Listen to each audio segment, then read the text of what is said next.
രാത്രി ഭക്ഷണം കഴിച്ച് ഉറങ്ങാൻ കിടന്നതാണ്. ഒരു മല നൂറുകണക്കിന് ജീവനുകൾക്ക് മുകളിലൂടെ ഒഴുകിയൊലിച്ചുപോയി. വീടുകൾക്ക് പകരം മുണ്ടക്കൈ പുഴയായി മാറി. ആദ്യ വാർത്ത വയനാട് ഉരുൾപൊട്ടൽ, വീടുകൾ വെള്ളത്തിനടിയിൽ എന്നായിരുന്നു. പിന്നെ കാണാതായവർ. മരണസംഖ്യ സെക്കൻഡുകൾ വെച്ച് ഡിജിറ്റുകളെ മാറ്റിക്കൊണ്ടിരുന്നു.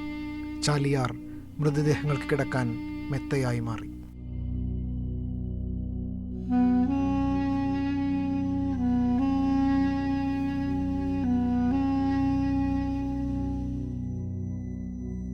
ഒറ്റ രാത്രി കൊണ്ടാണ് ചൂരൽമലയും മുണ്ടക്കൈയും ഇല്ലാതായത്. ഇനിയും കണ്ടെത്താനാവാതെ എത്രയോ പേരുകൾ മാത്രമായി അവശേഷിക്കുന്നുണ്ട്. ചൊവ്വാഴ്ച പുലർച്ചെ 1 മണിയോടെയാണ് മേപ്പാടിയിൽ നിന്ന് 15 കിലോമീറ്റർ അകലെയുള്ള മുണ്ടക്കൈയിൽ ആദ്യം ഉരുൾപൊട്ടലുണ്ടാകുന്നത്. 2:30 മറ്റൊന്നുകൂടി. കൂറ്റൻ മരങ്ങളും പാറകളും മണ്ണും കുത്തിയൊലിച്ച് 3 കിലോമീറ്റർ അകലെയുള്ള ചൂരൽമലയിലെത്താൻ അധികം സമയം വേണ്ടി വന്നില്ല. മരണം പാറകളിലൂടെ വീടുകൾക്ക് മുകളിൽ പതിച്ചു. വീടുകൾക്കുള്ളിൽ കസേരയിൽ ഇരുന്ന് ഇരിപ്പിൽ മരണത്തെ ചെറുത്ത് പിടിച്ചവർ. രക്ഷാപ്രവർത്തകരുടെ ഹൃദയം പോലും തകർക്കുന്ന കാഴ്ചയായിരുന്നു.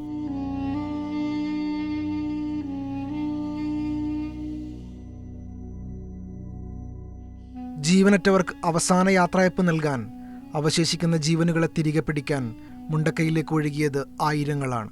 കനത്ത മഴ രക്ഷാപ്രവർത്തനത്തെ പോലും ബാധിച്ചു. കുത്തൊഴുക്കുള്ള പുഴയിൽ ധൈര്യം സംഭരിച്ചിറങ്ങിയ പലരും നാട്ടുകാർ പോലുമായിരുന്നില്ല.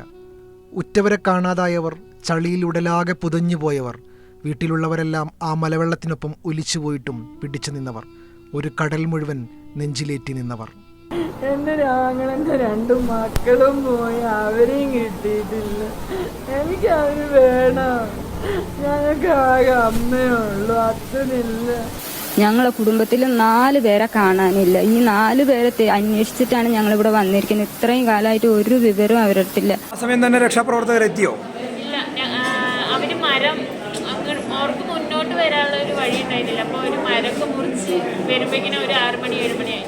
ദുരന്തത്തിൽ ജീവൻ നഷ്ടപ്പെട്ടവരെ മണ്ണിലേക്ക് മടക്കണം, കബറുകൾ കുഴിച്ചുകൊണ്ടേയിരിക്കണം. സന്നദ്ധ പ്രവർത്തകരിൽ ഒരു കൂട്ടം ഇതിന് മാത്രമായി നിലയുറപ്പിച്ചു. ഇതുവരെ കണ്ടിട്ടോ പരിചയമോ ഇല്ലാത്തവർക്കായി നിത്യ ഉറക്കത്തിന് കബറുകൾ കുഴിച്ചുകൊണ്ടിരുന്നു. എണ്ണമിങ്ങനെ കൂടി വന്നു. പ്രതികൂല കാലാവസ്ഥയിലും അവരത് തുടർന്നു.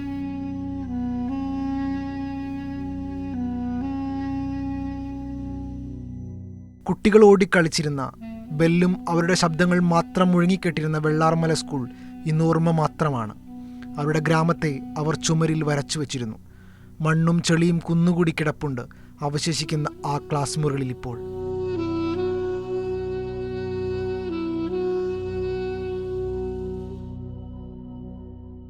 ഏറ്റവും ദയനീയമായ കാഴ്ച മരിച്ചവരെ തിരിച്ചറിയാൻ ആശുപത്രിയിലെത്തുന്നവരായിരുന്നു. കാണാൻ പോകുന്നത് തങ്ങളുടെ ഉറ്റവരായിരിക്കില്ലേ എന്ന് പ്രാർത്ഥിച്ചുകൊണ്ടാണ് ആകെ മൂടിയ വെള്ളത്തുണി മാറ്റുന്നത്. കണ്ടു നിൽക്കുന്നവരുടെ ഹൃദയം നുറുങ്ങിപ്പോവുന്ന കാഴ്ചയാണത്.